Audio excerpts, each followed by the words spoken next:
What I'm hearing a lot from brands is the whole measurement is conundrum is very challenging, and every time we think we have figured something out, some next new technology comes in and shakes it up. So we think we've got video figured out, and then OTT CTV comes in. We think we've got audio figured out, and then podcasting comes in. And then social media, and every time it's a different platform delivered in a different way. So it's very hard to come up with a common way to track and measure and have a currency that works across the board. So I think that's going to be a challenge for us for a while. So what I'm seeing from brands today is a focus on business outcomes, first and foremost. It's like, okay, maybe I shouldn't be thinking about reach and frequency. Maybe I should be thinking about my ad spend was X, what did I get back for it? Did I get new customers? Did I deliver my sales goals? Did I reach new audiences? Was the spend worth what I'm getting back, your return on ad spend? So very performance oriented. I'm also seeing brands think about their media in a very different way. Brand responsibility is really kind of entered into the media landscape now. So carbon net neutrality, there's a ton of work being done. Ad Net Zero, Tech Lab, Scope 3 are all working together along with other industry associations to find a way to reduce carbon emission coming from the ad tech world. When you think about the ad tech stack, along with that comes a lot of power. Along with a lot of power comes carbon emission. So how can we be more responsible in the way we're delivering media and the way we're using that tech stack? So I think what you're going to see down the road are brands looking at media plans that have the carbon footprint attached to the impressions. They're going to say, I don't want to buy impressions that have a footprint higher than X. So all of this is leading to scorecards that are being developed by the agencies for brands that say, okay, this brand really cares about diversity. So they're going to want to put their money behind minority-owned media. But how do we define minority-owned media? Well, we're looking for companies that are at least 51% owned by, so they're going to define that criteria and then look at companies that meet that criteria. They'll do the same thing with carbon emission. They'll do the same thing with all the different things that are important to a brand, including how those companies run their own companies. Are they care about ESG, environmental, societal, government? So all of those things are going to become important, and we're going to start seeing more pressure on media spend itself with considering all these other factors. You mentioned currency and measurement changes.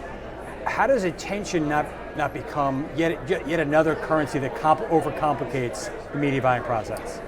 It is another element that is added into the mix, but I would argue that attention has always been something that, on the sales side, I've been in sales forever. We'd always go in and say, our premium quality content, there's more lean in, we're getting more intention in our content. I think you'll find that YouTube has always said that about their how-to videos. You've got the attention of the consumer engaged with their content. So attention engagement, there's a fuzzy line between the two. What I heard today that I love from Deb Wall, GM CMO, she said attention leading to intention, leading to action is what's important to her. So attention in and of itself, what does that mean? Someone kind of saw my ad, and how do we know? Were we doing eye tracking? Were we doing fingerprinting on the screen to know that someone actually saw the ad? But then if there's an attention leading to intention, meaning something in that ad got me interested, that led to an action, now I've got something I can track and measure that has meaning. And in a way, that action really is engagement. When it comes to trying to track carbon emissions from media spending and ad tech, how do brands do the right kind of diligence to make sure they actually know what they're doing is working or not?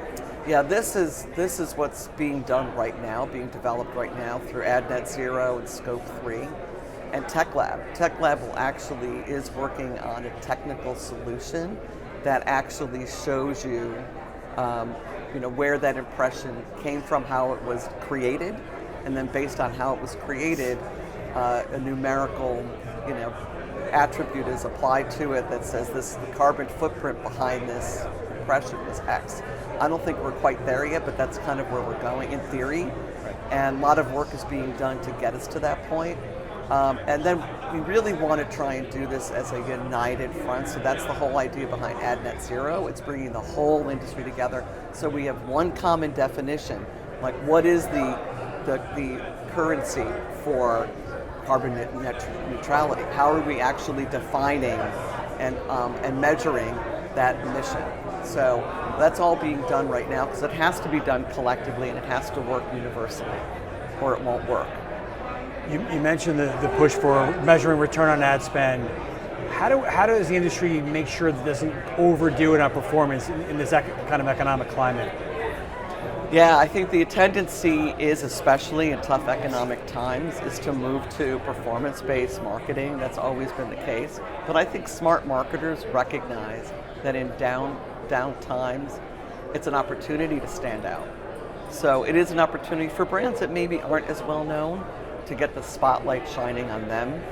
That's what we've seen, that actually during COVID, a lot of brands pulled back their spend, and those that didn't actually ended up performing well. And then when the market started coming back a little bit, the brands that didn't spend had to try and catch up. So I think every brand in general should be thinking about a multi-mix approach to their marketing. Finally, this show, there's been a very big emphasis on privacy. What's driving that, and what should brands be thinking about this year? Privacy is the topic of the moment, and there's a big reason for it, because the state-by-state laws that are going into, some are in effect, some are going into effect. If every state continued to do it on that path, can you imagine trying to create a campaign, anything that a consumer has to give you their data for, especially its e-commerce site, and then each state, depending on where that person's logging in, you take their data in a different way. You have to, handle it in a unique way. It's maddening, almost impossible to do. So we are out there trying to push for a multi-state approach where everyone is, privacy is important, we agree, but let's do it in a way that's not going to handcuff and cripple the industry. So I think it's very top of mind, especially since Sephora had that $1 million fine for being out of compliance with CCPA in California. That was a wake-up call for a lot of brands. They're like, I think I better pay attention to this. And I think on the flip side, the AG, Attorney General, is saying, oh, this is easy money. I could start going after all kinds of brands with $1 million violation, not enough for it to be that painful where they're going to fight it, but $1 million here, $1 million there could add up pretty quickly. And even if you try to fight it, some of these laws are so hard to understand if you're compliant or not. It's very fuzzy, and there's no precedent. So it's really hard to even know if you're in compliance or not. So we're doing a lot of work to educate brands, agencies, ad tech, our publishers on what they need to be doing to make sure that they're going to be safe and honor the compliance and all the policy regulation that's happening.